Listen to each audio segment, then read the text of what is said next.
شكرا على الإبلاغ. سيتم حجب هذه الصورة تلقائيا عندما يتم الإبلاغ عنها من طرف عدة أشخاص. تعيين الكويتي جاسم البديوي أمينا عاما لمجلس التعاون الخليجي. الدار نشر في الدار يوم 30 من يناير 2023. أعلن مجلس التعاون الخليجي أمس الأحد عن تعيين جاسم البديوي سفير الكويت في واشنطن أمينا عاما جديدا لمجلس التعاون الخليجي اعتبارا من أول فبراير المقبل، خلفا للأمين العام الحالي نايف الحجرفي الذي تنتهي فترته في 31 من يناير الجاري. وقال مجلس التعاون الخليجي في بيان على موقعه الإلكتروني إن الحجرف رحب بالأمين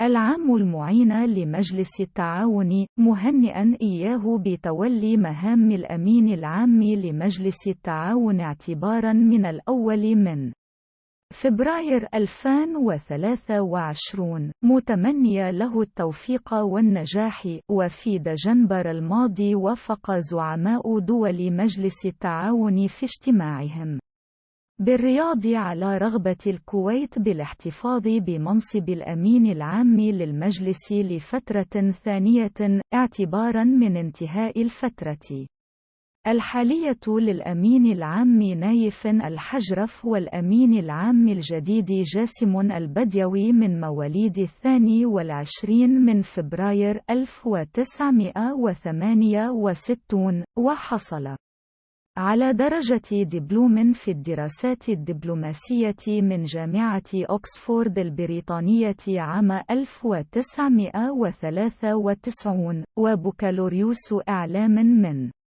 جامعة يوتاه في الولايات المتحدة الأمريكية في عام 1991،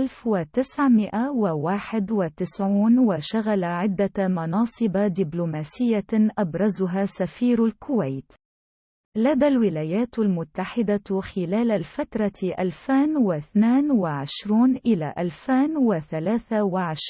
وسفير غير مقيم لدى دوقية لوكسمبورغ الكبرى خلال الفترة 2017 إلى 2022، ورئيس بعثة الكويت لدى الاتحاد الأوروبي خلال الفترة 2017 إلى 2022، ورئيس بعثة الكويت لدى حلف شمال الأطلسي الناتو خلال الفترة 2016 إلى 2022، وسفير الكويت لدى بلجيكا خلال الفترة 2016 إلى 2022، وسفير الكويت لدى كوريا خلال الفترة 2013 إلى 2016. وتجدر الإشارة إلى أن مجلس التعاون لدول الخليج العربية تأسس في 25 من مايو 1981 خلال اجتماع زعماء دول الخليج في العاصمة السعودية الرياض. الدار وميم عين.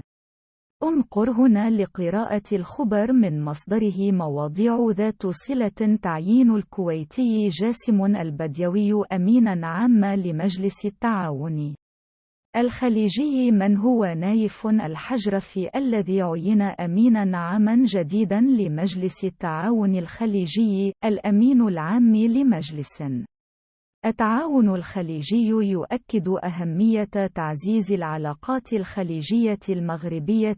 المجلس الخليجي يشيد بالعلاقات مع المغرب. مجلس التعاون الخليجي يدعو لتعزيز الشراكة الاستراتيجية مع المغرب.